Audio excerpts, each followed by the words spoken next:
Welcome back to Journal Mojo. This is a walkthrough of my 2026 planner. So it's been, before we get started, about three years since I posted anything on this channel, and my system has changed considerably.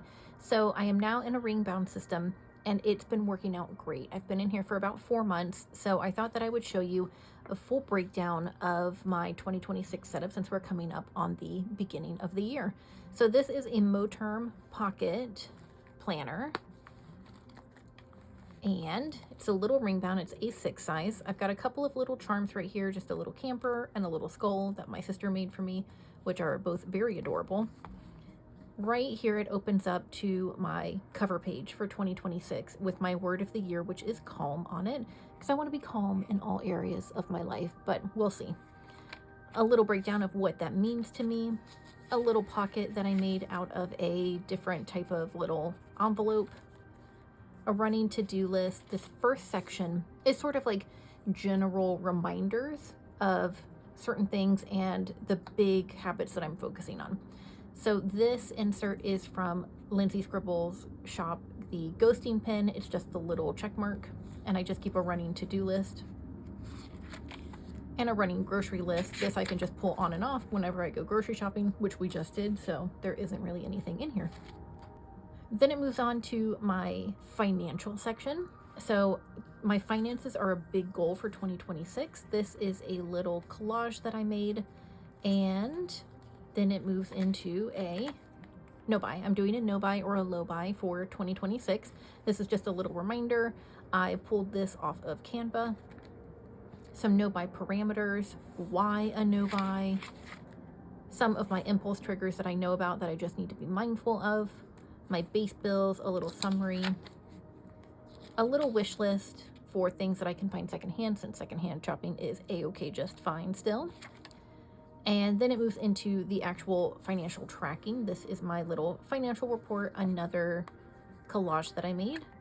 I've got a savings tracker that I need to go through and populate, a little economic boycott reminder to myself. And this is and this I made on Canva real quick. This is a little monthly no spend tracker for the year. This is the yearly fold out from Lindsay Scribbles from the ghosting pen. A spending overview, again, also the ghosting pen. So this is just a breakdown of how much I spend each day of each week, and then I can total it up and just see how things are going. And this is the actual like micro breakdown of everything that I'm spending. I'll log here. Then it moves into my monthly section. This is another collage that I made. Each of these little tabs is a collage that I've made, and then I've spread collages throughout in the form of little dividers. It's just a really fun, easy craft project that is related to my planner, but doesn't really take a whole lot of effort. It's just something fun to do.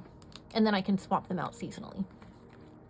In here, I've got my moon phases, the full moons, a year at a glance. This is a note section for anything that is not currently in my planner. I keep a season at a time. So right now I've got the remainder of the winter season. So January, February into March. Once we hit spring, then I'll swap these pages out and I'll put all of the spring pages in and take all of winter out. All of my birthdays and federal holidays just for reference. Next, it moves into the weekly pages. That's a picture of me and my sister when we were little. Another little collage, little sticker collage.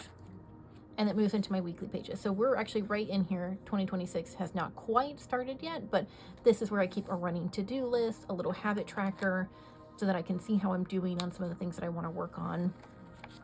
And here I keep a couple of months at a time. These are pretty chunky. I swap them out every couple of weeks as time passes and I need new slots to come in. Because this is I think this is a 19mm ring. It's a little small. I can't keep everything in here all at once. And I tried a bigger ring and it was way too chunky. That thing was heavy and beefy and just way too much. So then it moves into my trackers. They sit right in the middle of my planner. I have a little mood log, a nickel symptom tracker that I keep on the back side of that. I have a really gnarly allergy, and so this is just giving me a little summary of how it's going in terms of that. A food log.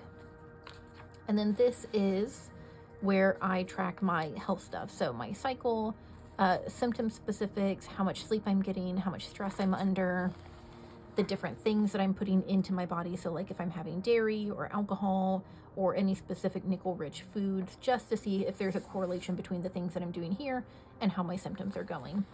These pages, once they're filled out, look like this. It's super neat. Again, this is from the ghosting pen. So this is my December mood log, my December nickel tracker. It has not been great. And a little completed health.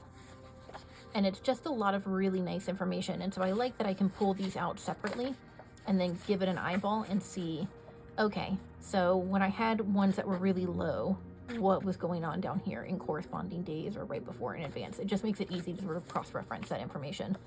This is the food log that I was keeping for 2025. This is from Filofax. It's really handy because it's all in one, but they put so much stuff here that it gets really cramped really fast. So not going to repeat that.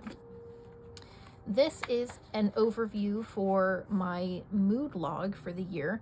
After my monthlies, I keep a section that's full of yearly summaries. So as the month moves, I'll take these out and input this data into these larger sheets so I can keep like a bird's eye view of everything that's going on. So this is a mood log. This is workouts and my weight. This is a cycle tracker, a nickel symptom overview tracker, just, you know, if it's low, medium, or high, basically.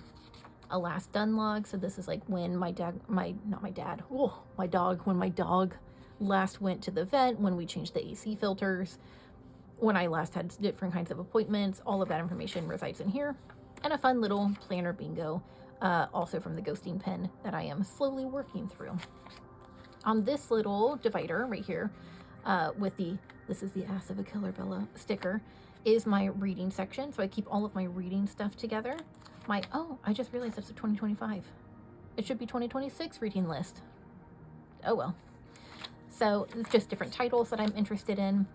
The books that I read for the year, I'll just jot down the title and the author. This is from Tori on paper, and so is the year at a glance.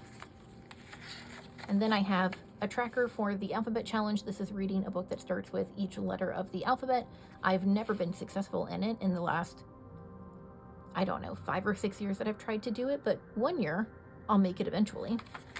A rad reading challenge. I think this is actually her challenge from 2020 or 2021, but I liked that it's a little bit more open and larger. So I'm just going to repeat that one for this year. And then a reading log to track everything that I've read. And then it moves into my daily pages. So actually this is my current daily page. So I use the horizontal pages from the ghosting pen. These are super helpful because the rings don't get in the way. They are just enough space so that I can keep track of events, to-dos, anything like that. And then a little summary basically of what my day looked like and all of that. And then if I have more information in here that I want, I keep extra pages back here. So I can either do a whole new page, I can do smaller inserts to just have like some thoughts on whatever this is, thoughts on sleep, particular topic. So I have a bunch of extra pages. And then back here, I keep different sized inserts. So I've got a half page, I've got a 2x4, an extra book review, 2x3, a full page but vertical. Just here back for easy reference if I want to write something. This is really nice because let's say I wrote something and it felt too personal and too private for it to be worth the risk of taking it out of my house. If there's anybody with journaling trauma when it comes to like parents having read your journal when you were a kid, I think you'll probably get where I'm coming from on that one. But this is nice because I can take it out immediately and archive it if it feels like it's too dangerous to keep it in here. So that's a really nice flexible part that's helping me get back into journaling. And it's been really helpful and really useful as a tool to sort of overcome that fear of somebody reading my stuff. This is a little Animal Crossing divider. This is from Hobonichi that I cut down. And then back here is just some miscellaneous stuff, some reference sheets for the low and high nickel foods, some extra stickers, an extra piece of paper, the book review for the book that I'm currently reading, which is Salem's Lot by Stephen King. That's just hanging out waiting to be completed.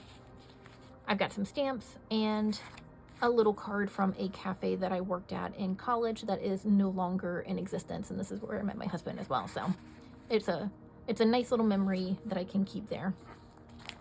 This has a very large pocket in the back, and I keep a whole bunch of stickers from the Coffee Monsters Co. here for when I'm journaling.